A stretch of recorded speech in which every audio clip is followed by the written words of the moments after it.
Kim Min-jae replaces Joel Matip. Jürgen Klopp is set to sell off a top Liverpool star in the summer, and according to reports, coupled with another possible exit, a big new signing is expected. Liverpool's dismal season was plunged into further chaos in Saturday's 3-0 loss to Molino. The Wolves attracted attention as the team with the lowest score in England's first 4 leagues. It took just 12 minutes for Julian Lopetegui's shy side to score 2 steps up and effectively put the game back on track before it actually started. All 3 goals could have been avoided from the Liverpool perspective.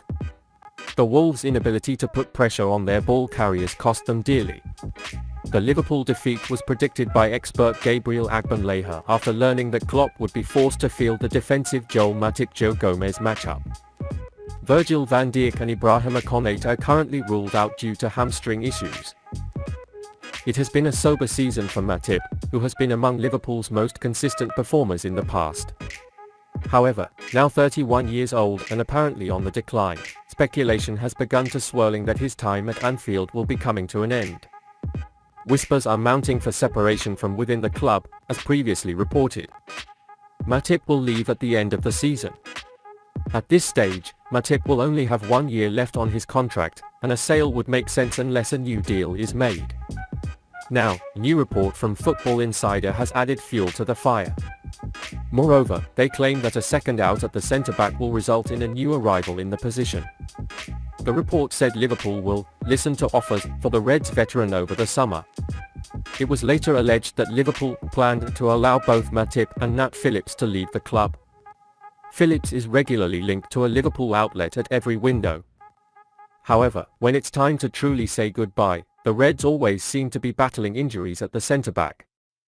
This scenario resurfaced last month when Van Dijk and Konate stepped aside late for the window.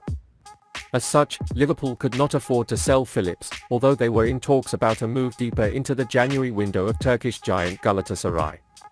Should Liverpool send Matip and Phillips, Klopp will remain at the centre-back with only Van Dijk, Konate and Gomez. For this reason, it is reported that Merseysider will be in the market for at least one top defender. This top target is Kim Min-jae from Naples. He is a player associated with both Liverpool and Manchester United. According to reliable journalist Gianluca Di Marzio, there is an attractive release clause in his contract.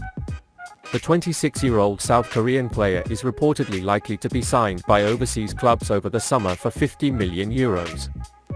Liverpool connected with Kim Min-jae in the early January window after learning of Van Dijk's hamstring injury. Obviously, no move took place. But if Klopp's centre-back alternatives are reduced from 5 to 3 at the end of the season, a new face will be needed. Kim Min-jae has been an integral part of Napoli's remarkable ascent to their first Serie A title since the days of Diego Maradona this year. They have both the strongest offense and the roughest defense in the league and are now 13 points away from Inter Milan. That's why they refused to sell it in January. But at the end of the season, it seems like they will definitely not be able to hold it in their hands. Transferred from Fenerbahce at the beginning of the season, the South Korean defender played 20 games in Serie A this season and scored 2 goals. It's 99 tall and still pretty fast. It is very effective in balls thrown behind the defense and has the speed to catch the attacks behind the defense.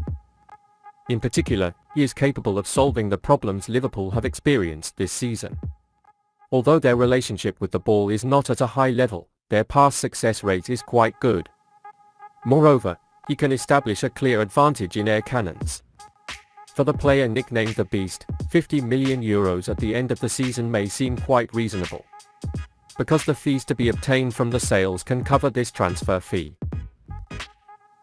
Liverpool may need to rethink the transfer of Jude Bellingham after the £502 million issue surfaced. Chelsea's transfer fight for Enzo Fernandez in late January on Tuesday will have a knock-on effect on what Liverpool should spend in the summer. The landing of 21-year-old Fernandez, who won the World Cup with Argentina in December, was a victory for Chelsea. The Portuguese side remained adamant in their stance that Fernandez would not leave for anything less than the €120 million purchase clause.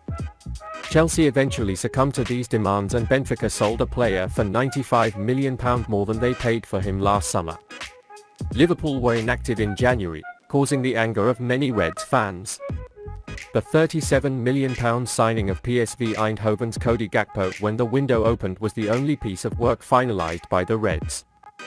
Owners who want to actively bring in new investments through the stock sale but remain open to a full sale will have to dig deeper and commit to transfer spending more than ever before, with a significant rebuild of the roster required this coming summer, especially in the midfield.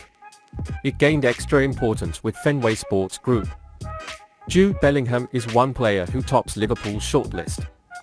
Their January inaction only served to increase the need to remove the 19-year-old Borussia Dortmund and England midfielder. But with the interest of Real Madrid and others, this could turn into a risk, especially if Liverpool's messy season continues and they miss out on the lucrative prize that is Champions League football next season. On the landing of Fernandes, to which Liverpool are also tied, Chelsea have at least shown the Reds where they should be in the summer. Dortmund will have watched the Fernandes transfer with interest.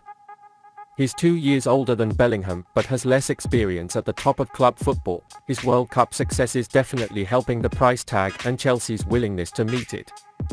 Liverpool will need to break the English transfer record again to take down Bellingham. Chelsea have set a new benchmark for clubs in the market, and this is something that has come at the worst possible time for FSG given the need to spend heavily this summer. The ability to negotiate discount price agreements is declining, and it is now more difficult to find the value that previously existed in markets such as Portugal. Dortmund will be encouraged to maintain their line at Bellingham and make the most of the bidding war that is likely to unfold for their services in the summer unless someone winks first and moves towards a pre-contractual deal. At least Liverpool will know that such a deal will set their feet on fire. It remains to be seen whether he has the appetite to go as big as is necessary to achieve their number one goal. However, the transfer fee paid to Enzo Fernandez will definitely increase Bellingham's transfer fee, and Liverpool has a tough race ahead. Darwin Nunez's performance continues to be questioned. Liverpool's summer signing Darwin Nunez continues to struggle for the Reds, and expert Garth Crooks has begun to question whether the transfer to Anfield is too big for him to deal with. The Uruguayan seemed like an exciting talent during his time at his previous club, Benfica. He hasn't adapted well to the Premier League, however, and Liverpool fans still question whether bringing him in was the right decision. Nunez has scored just one goal in all tournaments in his last 8 appearances for Liverpool, and Crooks appears to be concerned about the 23-year-old's appearance as a Liverpool forward. Discussing Nunez's struggles on Jürgen Klopp's side, Crooks said, "I'm starting to think that Nunez suffers from stage fright. Clubs don't come much bigger than Liverpool and the pressure can be huge. Nunez is really fighting ahead of the goal and has a finishing problem," he said. Liverpool have been waiting for half a season for Nunez to soon find their best form, and while their numbers aren't too bad, they've been lamented about missing out. Nunez's clearing of space for his teammates and his runs behind the defense are quite effective, but his missed clear goal positions continue to cause concern day by day. Nunez just needs to fix the finishing problem.